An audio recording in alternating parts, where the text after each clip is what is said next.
दोस्तों, देश की सबसे पुरानी पार्टी यानी कि हम बात कर रहे हैं कांग्रेस की। हालत आखिर इतनी पतली क्यों हो गई? क्यों चंदे के मामले में भाजपा ही नहीं बल्कि साउथ की बीआरएस पार्टी से वो पीछे हो गई। साल 2023 में और 2024 में कांग्रेस को बीआरएस से भी कम चंदा मिला है। चंदे के मामले में भाजपा टॉप पर है। आखिर ऐसा कैसे हुआ? ये वजह कांग्रेस और राहुल गांधी को खूब परेशान कर रही है। यही वजह है कि वो अजय माकन के लिए अब बड़ी बड़ी बातें कर रहे हैं। दरअसल दोस्तों, फ्यूचर गेमिंग चुनावी बॉन्ड के माध्यम से सबसे बड़ा दानदाता था। इसमें तृणमूल कांग्रेस सबसे बड़े लाभार्थी थी। चुनाव आयोग के अनुसार 2023-24 में बीजेपी को व्यक्तिगत, ट्रस्ट और कॉर्पोरेट घरानों से 2224 करोड़ रुपए का चंदा मिला। ये इतनी बड़ी रकम है दोस्तों, जो आप सोच भी नहीं सकते, जो पिछले साल की तुलना में 3 गुना से ज्यादा है।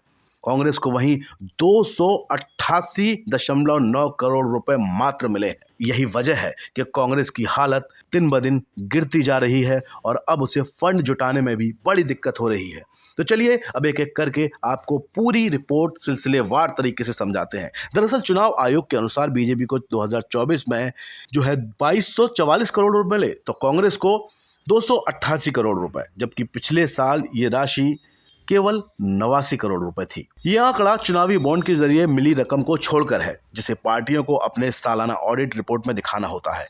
सुप्रीम कोर्ट ने फरवरी 2024 में चुनाव बॉन्ड योजना को रद्द कर दिया था। इसके बाद पार्टियों को चंदा ही प्रमुख फंड का जरिया बन गया था। सबसे ज्यादा चंदा बीजेपी को मिला है। बीजेपी को मिले चंदे में सबसे बड़ा योगदान प्रूडेंट इलेक्टोरल ट्रस्ट का रहा, जिसने 723 करोड़ रुपए दिए। प्रूडेंट ने कांग्रेस को भी 156 करोड़ रुपए दिए, यानी बीजेपी के कुल चंदे का लगभग 1/3 और कांग्रेस के चंदे का आधे से ज्यादा हिस्सा तो प्रूडेंट से ही आया। रिपोर्ट के मुताबिक कांग्रेस को प्रूडेंट इलेक्टोरल बॉन्ड से 150 करोड़ रुपए से जो ज्यादा चंदा मिला है, जो पार्टी को चंदा देने वाला एकमात्र ट्रस्ट था। दिलचस्प बात तो ये कि कांग्रेस को 1.38 लाख रुपए का ऐसा चंदा मिला, जिसमें सोनिया गांधी, राहुल गांधी, प्रियंका गांधी वाड्रा, केसी वेणुगोपाल और दिग्विजय सिंह समेत बड़े बड़े नेता शामिल हैं।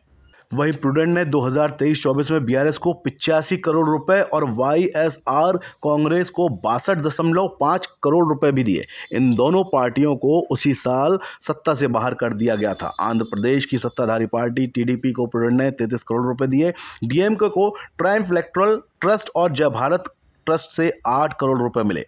बीजेपी ने 2024 में future gaming and hotel services से 3 करोड़ रुपए का चंदा मिलने की घोषणा की। ये कंपनी सैंटियागो मार्टिन की है, जिन्हें भारत का लॉटरी किंग भी कहा जाता है। फ्यूचर गेमिंग चुनावी बॉन्ड के जरिए सबसे बड़ी दानदाता है और टीएमसी का सबसे बड़ा लाभार्थी था। मार्टिन कथित मनी लॉन्ड्रिंग के ईडी और इनकम टैक्स की जांच के दायरे में है। वही बात करें अन्य पार्टियों की, तो राष्ट्रीय पार्टियों में आम आदमी पार्टी ने 2023-24 में 11 करोड़ रुपए के चंदे की घोषणा की, जो कि पिछले साल के 37.1 करोड़ रुपए से कम है। सीपीएम का चंदा 2022-23 के 6.1 करोड़ रुपए से बढ़कर 2023-24 में 7.6 करोड़ रुपए का हो गया। मेघालय में एनपीपी ने 14.8 लाख करोड़ रुपए के चंदे की घोषणा की। बसपा ने एक बार फिर 20,000 रुपए से अधिक का कोई चंदा नहीं मिलने की घोषणा की।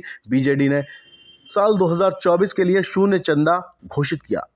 टीडीपी ने वहीं 2023-24 में 100 करोड़ रुपए से अधिक चंदे की घोषणा की, जबकि समाजवादी पार्टी ने पिछले साल 33 करोड़ रुपए की तुलना में 46 लाख करोड़ रुपए घोषित किए। तो दोस्तों, सीधी सी बात है कि कांग्रेस को एक तरह से बहुत बड़ा झटका लगा है, क्योंकि ये पार्टियां केवल और केवल चंदों के दम पर ही चलती हैं। और चंदे में जिस तरह से कांग्रेस को देखा जाए, तो बीआरएस यानी कि किसी रीजनल पार्टी से भी कम चंदा दिया गया है। और ये राहुल गांधी, प्रियंका गांधी की मुश्किलें और बढ़ा रहा है। वहीं अब देखना होगा कि कैसे राहुल गांधी अपने इस वित्तीय ढांचे को संभालने में कामयाब होते हैं। बाकी आप बने रहिए हमारे साथ, क्योंकि खबर के हर चौराहे पर पोस्टमैन मिलेगा आपको सत्य के संदेश के साथ।